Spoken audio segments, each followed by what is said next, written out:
This video is first in the playlist for a reason. It covers things that have changed since outdated information in my guides now exists.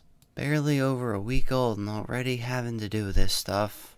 This is just gonna be a quick update video covering said things. So as you can see, pedestals now require energy in order to function. Not every pedestal upgrade requires it, but the attacker, planter, harvester, bee harvester, and a couple others now all require energy that didn't before. The material generator notably does not require energy, so you're safe in that regard, and of course some upgrades like the smelter already required energy. The Reaper generator with the Obitus rune that you get from a quest reward is probably the easiest way to simply passively deal with your mob dealings. Obviously you'll have to make some type of spawning setup for it, but you could always move around the dreadful dirt in the mob farm to make it a little more efficient. Pedestals can transfer energy from one to another, so really you just have to set up an energy network with them. I would recommend setting up a separately colored network. You can dye pedestals by holding a die in your offhand and right-clicking one. The energy costs aren't drastically high. I believe the harvester is 50 RF per operation.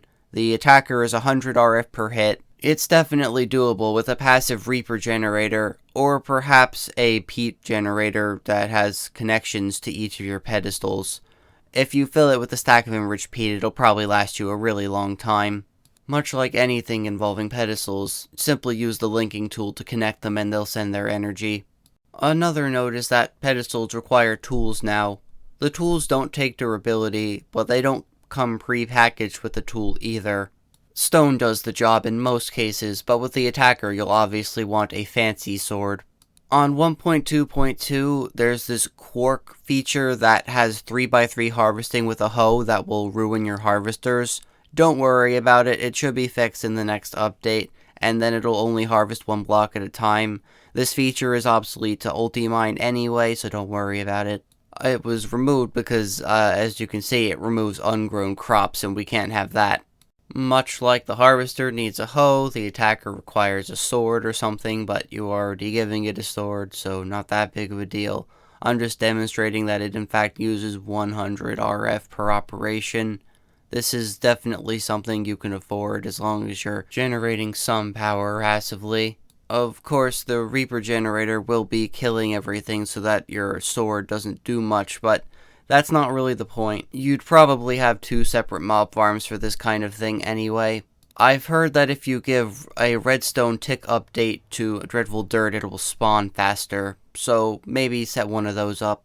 I've heard that librarians don't trade books anymore, but on my client they do, and I had some other people test it on their clients, and it also does it, so I don't know, but in the event that Looting 3 trade is removed in the future, you can easily make them using ours. It's a bunch of source gems, lavas, and some emeralds. The emeralds are probably the most expensive thing on there, but if your librarian does the trade of paper to emeralds, then I guess you can infinitely get emeralds anyway. I think it costs like 14 of them to get a Looting 3 book, and source gems are literally free, so yeah, and there's a little bit of earth essence, but you know, that's not hard to come by. I'm also going to cover recipe changes, as the upgrades are now a little gated. It's not too bad, and I would definitely recommend summoning a Wandering Trader if you don't have any nickel, as that nickel trade early on is very important and kind of essential to getting pedestal upgrades now. You need invar plates for the harvesting upgrade and planting upgrade, and then the attacking upgrade requires a Constantan plate. Nickel can fix all of those issues, and you'd get them at about the same time I made them in the videos, not too much later. You do need a steel hoe for the harvesting upgrade though, so make sure you get steel at that stage. You'll also need a mob head, but this requires that you get just a bit of white rock, which, you know, you have white rock because you can get it from the villages, so make sure you can fly and get your villager to get that Wandering Trader and get some white rock for the Petal Apothecary. Throw a whole bunch of pink petals in and you can make Vasky's head, and that counts as a player head, so you're good to go. But yeah, like I said, the peat generator with some enriched peat should handle your pedestal needs. You can also now get double the peat from the coke oven, so, you know, that's a good profit margin if you need it. I promise you, peat power is not as bad as it looks. You just need to make a big enough farm for it to make sure you're producing it relatively quickly.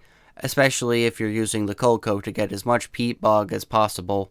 But yeah, this was just meant to be a quick update. So in summary, you just need to have a pedestal network sending energy to all of your pedestals. Some recipes have been changed. You require tools for your pedestals. And yeah, that's about it. Oh, I should mention the tools don't take durability damage, so don't worry about that. But yeah, thanks for watching, and you can catch me in my regular videos. If I make any more of these addendums, they will also go at the front of the playlist.